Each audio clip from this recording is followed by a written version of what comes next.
The inverse square variation just looks a little bit different.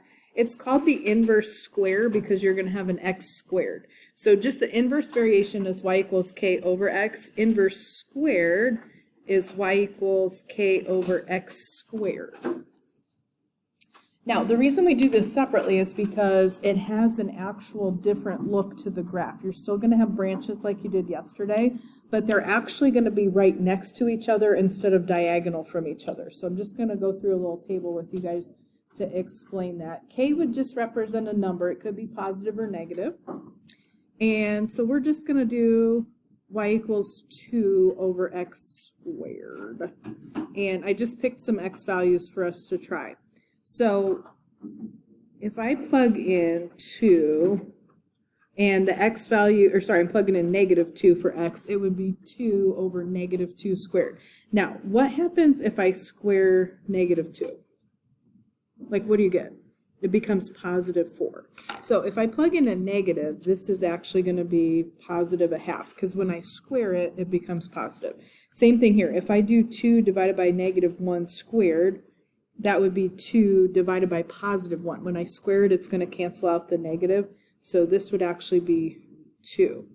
Now, if you plug in 1/2, negative, I just wrote it as a decimal, negative 0.5. If I square negative 1/2, let me just come over here to the side. If I take negative 1/2 times negative 1/2, that becomes positive 1/4. So this is going to be, when you divide that, kind of a bigger number because you're going to divide 2 into quarters is what that would be. You can grab your calculator and do this too. So if I do 2 divided by negative 1/2 squared, oh, I don't want to get an error message. There we go. You're going to actually get 8. Now, what happens if I do 2 divided by 0 squared? Can I do that? No, I'm still dividing by 0. It's illegal just like it was yesterday. So you cannot divide something into 0. If you actually tried to do it on your calculator, it would give you an error message. This is considered undefined. So that's going to create an asymptote there. And these numbers actually are going to be identical to what we just wrote down, because if I square positive 1/2, I get the same thing I get if I square negative 1/2, because the negative cancels out. So these numbers are actually also going to be 8, 2, and 1/2. They're all positive. Everything's positive here. My k value is positive, and I'm always going to divide it by a positive number because that number is going to get squared. So if it was originally negative, it becomes positive. Okay, so what does that look like for our graph? So if you guys go to negative 2, you'd be at 1/2. We're just going to plot a couple points for these. You're at 1, you're at positive 2, so that's a nice number. And at 1/2, you'd be all the way up at 8. So this does have branches like it did yesterday. So I'm just going to kind of hug this into the x and y axis here, just like yesterday. The difference is the other branch is actually just going to be right next to it, and also on the top half of the graph system here. So I didn't even give you really much of quadrant 3 or quadrant 4 because they're not going to be involved in this graph. So on the other side, you'd have like kind of 1/2 up at 8. This should just be like a mirror image over the y-axis for these two branches. So if your x is going to be squared, it's either going to make everything positive if your k value is positive. So when you do the domain and range here, I'm going to write the domain the same way I did yesterday, but the range is going to be different here. Okay, so on this graph, domain left and right, yes, we go left forever, right forever. We would literally cover every x value, but we can't divide by 0, and if I plugged in 0, that would cause us to do that. So all real numbers, but not 0. All right, now the range is different here because yesterday, if you think about, maybe don't write this on your paper, but when we did the graphs yesterday, we had a branch in one of the top parts of the graph and one in the bottom. So when we had that yesterday, one of these branches would point down forever, one of them would point up forever. If they are in the same half of the quadrant system though, which they are here, both of these branches point up. So the way you do your range here, this is still an asymptote, this is still an asymptote, but the range is not going to be all real numbers except 0 because we're only going up here. I have no graph below that, so I'm actually going to write an interval there. And because it's an asymptote, I'm going to use a parenthesis. Everything is above 0. So 0 to infinity there. All those y values get covered. It's not every y value except our asymptote. It's only positive y values here. Your vertical asymptote would be the x equals 0. Your horizontal asymptote would be y equals 0. So they're both asymptotes, just like yesterday. The difference is the branches, if it's squared, are going to go the same direction. Okay, now I literally have basically the same thing, except I changed the k value to be negative. So I just want you to think this through for 1 second. So if I do -2, that's my k value. So I'm always going to take a negative number divided by what I plug in for x here. I'm going to do -2 squared. That would give me -2 divided by 4. So literally every time here, I'm going to have a negative number divided by a positive number, which is going to be a negative number for every single value of x that I would plug in, because that bottom is always going to turn into a positive number. So all of these coordinates, they're the same numbers we just used above. They're just all going to be negative. So this is -1/2, -2, -8. The 0 is going to be where we have our asymptote. I'm not allowed to divide by 0, so that's going to be undefined. And then these guys, same thing here. Now, I have, this is -2 divided by positive 0.5 squared. I still have a negative divided by a positive. So these are all negative values. So this graph, the two branches are going to be in the bottom half of your quadrant system. So it's basically the graph we just did, but flipped over the x-axis is what's going on here. So at -2, I'm at -1/2, -1, I'm at -2, and -1/2, I'm down at -8. And just, same thing we did yesterday, it just kind of hugs into that third quadrant there. The other branch should just be a mirror image of this, just right over your y-axis. And just kind of estimate the 1/2 the best you can.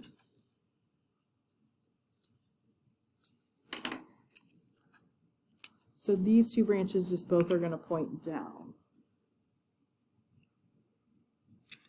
Okay, now my domain, we're going to have all real numbers. I'm going to see if I can get that on the screen. There we go. All real numbers, but not 0. One of those branches goes left, one of them goes right, but both branches go down for the range. Now this is weird. When you do the range, if you do an interval, you got to start with the lowest possible value. So these guys are both pointed down. So the lowest thing that this branch or this graph goes to would be -infinity. And if I'm going from bottom to top, you'd stop touching the graph right when you get up here to the x-axis, but you don't actually touch the x-axis. So that 0 is going to have a parenthesis with it. Okay, and then I'm going to just show you guys real quick. I'm just going to pull up my Desmos and then just show it to you on the screen. This is really similar to yesterday.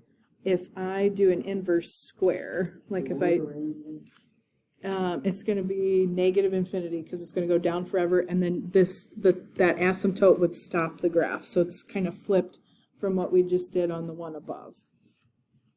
Sorry, I shouldn't go so fast. Okay, now at the bottom it just tells you to compare these. I'll just show it to you on Desmos. So if I do 2 over x squared, right, it's very similar to yesterday. If I make that number on top bigger, it's just going to pull it farther away from the origin. Like if I do y equals, I don't know, if I do 10 over x squared, it just pulls it away from the origin. It's still in the same quadrants. It would still have the same asymptotes, the same domain, the same range. Just the bigger the number on the top, it's just going to spread it away from the origin if you were visually looking at that on the graph. So how does increasing the k value down here affect the graph? Just pulls away from the origin. It's just like further out. The bigger the number k is, it's just going to be farther away if you had the graph. Now, all that would do if we just switch those to negatives, it would just flip those branches down. So it would just reflect over the x-axis is all that would do. It would just flip them all down just like that second graph we just put on our note paper there. Is anybody having a question? Okay, now this is going to work the same way as yesterday. It's just going to be a little bit different for your asymptotes and your domain and range. Okay, whoops. So, whatever is with the x, so you'll notice I have in parentheses and that's squared. I'm not asking you to FOIL, don't FOIL, that would actually be annoying, don't do that. Leave it in that format. You got to see what would I plug in for b to make that equal to 0. So this is going to shift your graph left or right, and this would affect your y-axis. If you're going to try and redo that for your graph, that would affect where the y-axis would be, and it's going to be the opposite of what that looks like. All right, and then the other thing that can shift the graph, if you have that fraction, k is just going to be your constant of variation. The plus c on the side here next to the fraction, that is going to move the graph up or down, and that would affect where you would move your x-axis. And this is going to be whatever that is, you're just going to copy. So if it's plus 10, we're going up 10. If it's minus 12, we're going down 12. Now, depending on whether k is positive or negative, if k is positive here, the vertical, this will be your vertical asymptote, will be x equals b. It's going to be the opposite of what it looks like in that actual formula. Your horizontal asymptote is going to be c. Now, the domain for both of these should be all real numbers, but not the vertical asymptote. So it'll be whatever's in the place underneath the fraction with the x, the opposite of that number. Now, the range, if k is positive, all right, so for sure I know k is positive. If that's the case and you have the inverse square, both branches would go up. So they'd be in quadrant 1 and quadrant 2 if you have a positive k value. So your range there is going to be everything above whatever that horizontal asymptote would be. So it should be that c value, whatever that is in the formula, to positive infinity. So it's a little different than yesterday. If the k value is negative, now this stuff's going to be the same. This is going to be b, this is going to be c, this is going to be all real numbers but not b. But if your k value is negative, you'd always have a negative number divided by a positive number if you plugged in values for your table. So that causes every single value to be negative. So both branches would go down. They'd be in quadrant 3 and quadrant 4. Now this one, because it's flipped down, the interval for the range would be negative infinity because it goes down forever, and you'd stop at whatever that horizontal asymptote is, which is represented by c in that equation. So it's just a little bit, really the only thing that's different from yesterday is the range, because both of the branches are going to go the same direction instead of one going one way and one going the other. Is anybody having a question? Okay, we're just going to do 2 of these. So, whatever is with the x is the opposite of what it looks like. So, this looks like x minus 1 to me. So, that's going to move the graph left or right. So, I'm going to say this is going to go right 1 unit. Whatever's outside is going to move your graph up or down. If there's nothing outside, it would be 0, but this is plus 2. So, I'm going to say right 1 and up 2. So, I'm just going to reconstruct my x and y axis.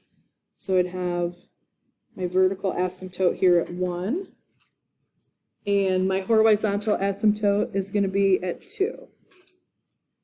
I'm not going to ask you to plot specific points here. We're just going to make sure we put the branches in the correct quadrant. Now, the k value is positive, so that's something we have to look at. So I know immediately both of the branches go up, and I know that because it's squared down here in the bottom. If you don't see the squared, then they're going to be diagonal from each other like they were yesterday. So I'm just looking for a sketch. Branches look super similar to yesterday. It's just going to be kind of like a J shape, kind of hugged in. I'm just looking for the correct asymptotes and the branches in the right quadrants. So here x would be 1, y would be 2.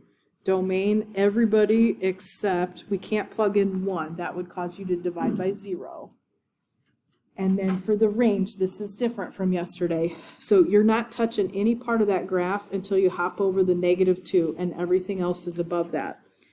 I'm sorry, +2. So just a parenthesis, 2 up to infinity. As both branches point up, so that interval is going to go to infinity. Now, for this guy, I've got a negative number on top. So I automatically know if I see that negative number and I see the squared. If you ever see the squared, both of the branches are going to go the same direction. If it's negative, they're both going to go down. So that's what's going to happen on this graph here. My shift, let's see, opposite of what it looks like, or what would set the bottom of that equal to 0, so it'd be -1. So this is going to go left 1, and then I have this -3. Outside goes up or down. You just copy that, so that's going to go down 3. So when I draw my asymptotes here, we're going to go left 1, so vertical line there, and down 3. And my 2 branches are both going to go down. Same shape as yesterday, they both go the same direction, and the squared is what causes that to happen. If you don't have the squared, they'll be opposite or kind of diagonal from each other. So here, your vertical asymptote, vertexal, is 1. Your horizontal asymptote is -3. Your domain, it's all reals, but not, forgive, -1 for that. So all reals, but not -1. Sorry, that asymptote should have been x equals -1, not positive. I wrote that wrong. And then, okay, the interval here. This is tricky. You got to start with the lowest possible value. Both of these are going down forever. So on your y's, you'd go down to -infinity. You would stop touching that graph right before you get to that asymptote. So that's going to be the top of it. So that should be the biggest thing in the interval. So the interval will stop at -3. That's saying everything below -3 is going to get covered, but not actually equal to -3. Does anybody have a question? Okay, I'm just going to do a quick translation. Now, this is what we did yesterday, so this is not squared. It just says, there were a couple questions like this on the homework, so see if you guys can write this. Write the equation of the translation with the given asymptotes. So I'm going to write y equals 5. Okay, now instead of over x, I want to consider the 2 asymptotes. So if I have a vertical asymptote at x equals 3, and a horizontal asymptote at y equals -2. What would you write in the bottom of this fraction? 3. Okay, so whatever it is, it's +3, so you got to write it as x minus 3, because +3 would cause you a problem if you plugged it in there. So whatever the vertical one is with the x, the opposite of what it looks like, what would you write outside the fraction?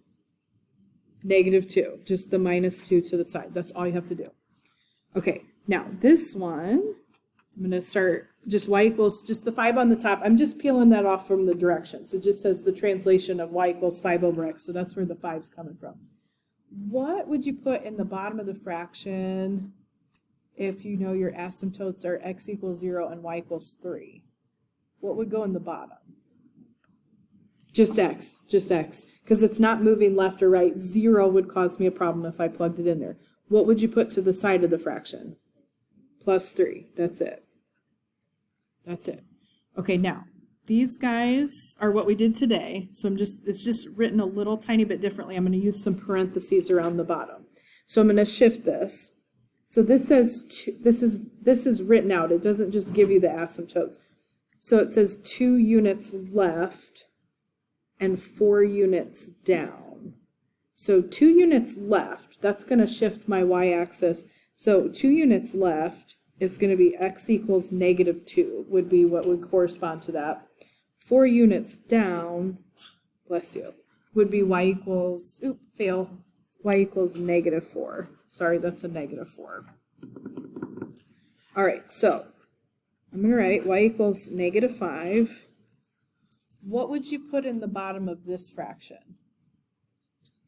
X plus 2, and you just put this, just like, don't FOIL this or anything like that, but don't forget the squared, because The original equation they gave us in the direction there was -5 over x squared. All you have to do is just put the asymptote in parentheses with the x and the squared on the outside.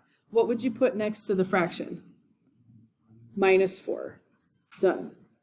Okay, now if I just go 2 units to the right, left or right is going to affect your x. So 2 units to the right would be x equals +2.